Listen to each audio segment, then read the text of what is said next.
दोस्तों, आप तमाम लोग जान रहे हैं कि एआईएमआईएम पार्टी के सदर असदुद्दीन ओवैसी इस बार हैदराबाद सीट से चुनाव लड़ रहे थे और उन्होंने एक बार फिर से जो है हैदराबाद की सीट से उन्होंने जीत हासिल की है। और आपको बता दें कि रिकॉर्ड तोड़ मतों से वो चुनाव जीते हैं।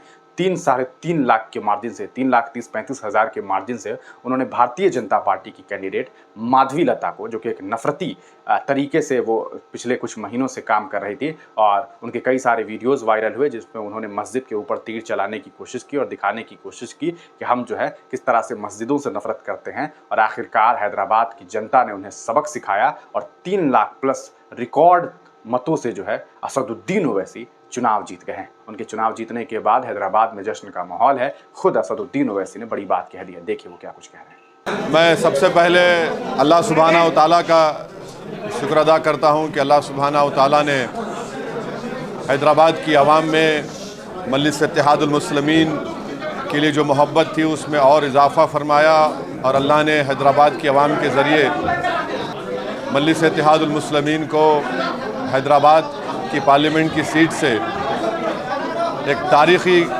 कामयाबी से हमको हमकिनार किया। मैं हैदराबाद की पार्लिमानी हलक़े की आवाम का शुक्रगुज़ार हूँ कि उन्होंने यहाँ से अपने इत्तेहाद और अपनी मोहब्बत की बुनियाद पर 5वीं मरतबा यहाँ से मजलिस के उम्मीदवार को कामयाब किया। मैं तमाम आवाम का शुक्रगुज़ार हूँ, ख़ास तौर से ख़वातीन का, महिलाओं का, कि उन्होंने अपने वोट से और अपनी मोहब्बतों से यहाँ से एक तारीख़ी कामयाबी एमआईएम पार्टी को दिलवाई। मैं शुक्रिया अदा करना चाहूँगा तमाम उन गयूर नौजवानों का और ख़ास तौर से फ़र्स्ट टाइम वोटर्स का और साथ ही साथ हमारे बुज़ुर्गों का कि उनकी सरपरस्ती शामिल हाल रही।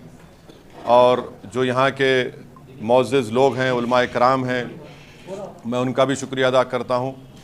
और हर तबक़े के से ताल्लुक़ रखने वाले अफराद का मैं शुक्रिया अदा करता हूँ।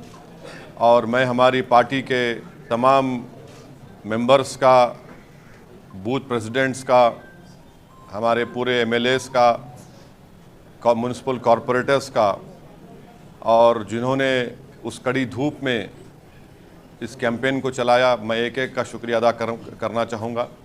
और हम तमाम की इज्तिमाई मेहनत और की वजह से एक तारीख़ी कामयाबी हमको हैदराबाद के पार्लिमानी हलक़े से मिली है। तो मैं इंशाल्लाह कोशिश करूँगा, जस्तजू करूँगा कि जो भरोसा मुझ पर आपने क़ायम किया है, पहले से ज़्यादा हम लोग मेहनत करेंगे हैदराबाद की पार्लियामेंट की कि यहाँ पर डेवलपमेंट करवाने के लिए। और मैं साथ ही साथ शुक्रिया अदा करना चाहूँगा औरंगाबाद की आवाम का, और उन्होंने इम्तियाज़ जलील साहब के हक़ में अपने वोट का इस्तेमाल किया। अभी वहाँ पर काउंटिंग चल रही है, मगर जो भी अल्लाह का फ़ैसला होगा वो आवाम का फ़ैसला है, हम उसको कबूल करते हैं। और मुझे उम्मीद है कि इंशाअल्लाह ताला ना इम्तियाज़ जलील साहब, ना वहाँ के मजलिस के तमाम हमारे एक्स कॉरपोरेटर्स, वहाँ के ज़िम्मेदारान, उनके हौसले बुलंद रहेंगे। यकीनन हमारी ऐन ख्वाहिश के मुताबिक वहाँ पर नतीजा नहीं आ रहा है, तो मुझे यकीन है कि अक्टूबर में जब असम्बली के इलेक्शन होंगे, हम इंशाअल्लाह ताला ये कोशिश करेंगे कि औरंगाबाद में जो हमको कामयाबी नहीं मिली, हम इंशाअल्लाह ताला असम्बली के इलेक्शन में आज जो हमको कामयाबी नहीं मिली उसको हम असम्बली के इलेक्शन में कामयाबी हासिल करेंगे और महाराष्ट्र के असम्बली इलेक्शन में हम लोग पहले से ज़्यादा ताकत से लड़ेंगे। साथ ही साथ मैं किशनगंज के अवाम का भी शुक्रिया अदा करूँगा कि जिन्होंने एमआईएम पार्टी के हक़ में अपना वोट दिया, और जो हमारी कमज़ोरियाँ हैं हम कोशिश करेंगे उसको दूर करने के लिए। मैं साथ ही साथ पीडीएम की हमारी पल्लवी पटेल, हमारी बहन का, उनकी माता का, उनकी माँ का, पंकज भाई का और उनके तमाम अपना दल के ज़िम्मेदारों का भी शुक्रिया अदा करूँगा कि हमने वहाँ पर भी जाकर पीडीएम के लिए कैंपेन चलाया है। और हमारा ये पीडीएम से जो हमारा ताल्लुक़ है वो जारी रहेगा, और इंशाअल्लाह ताला ये हमारी कोशिश थी और हम कोशिश को जारी रखेंगे। मैं तेलंगाना की आवाम का भी शुक्रिया अदा करता हूँ कि हमने उनसे अपील की थी कि जहाँ तक हो सके बीजेपी की कामयाबी को रोकें। उन तमाम हजरात का मैं तहे दिल से शुक्रगुज़ार हूँ कि जिन्होंने खामोशी से इस मुहिम को चलाया, जिन्होंने आगे बढ़कर ये कोशिश की कि बीजेपी के बढ़ते हुए ख़दमों को तेलंगाना में या उनकी कामयाबी को रोका जा सके। मैं उनका भी शुक्रिया अदा करता हूँ।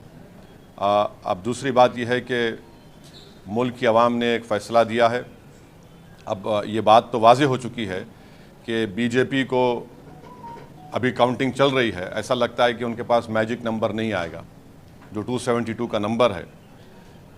और ये इस बात का ये इसलिए नतीजा आया क्योंकि 10 साल में बीजेपी ने जो नफ़रत की सियासत की थी उससे आज लोग तंग आ चुके हैं। दोस्तों, देखा आपने कि असदुद्दीन ओवैसी ने अपनी बात रखी और वो सीधे सीधे सबसे पहले अल्लाह का शुक्र अदा कर रहे हैं और कह रहे हैं कि देखिए, ये अल्लाह की मर्जी थी, अल्लाह का शुक्र है कि हमने जो है ये चुनाव जीता है। और हैदराबाद के लोगों की, आवाम का उन्होंने शुक्रिया अदा किया है, लोगों का और आवाम का शुक्रिया अदा किया है और उन्होंने बहुत सारी बातें कही। आप तमाम लोग असदुद्दीन ओवैसी की इस जीत को किस तरह से देख रहे हैं, अपनी राय कॉमेंट सेक्शन में ज़रूर दीजिए।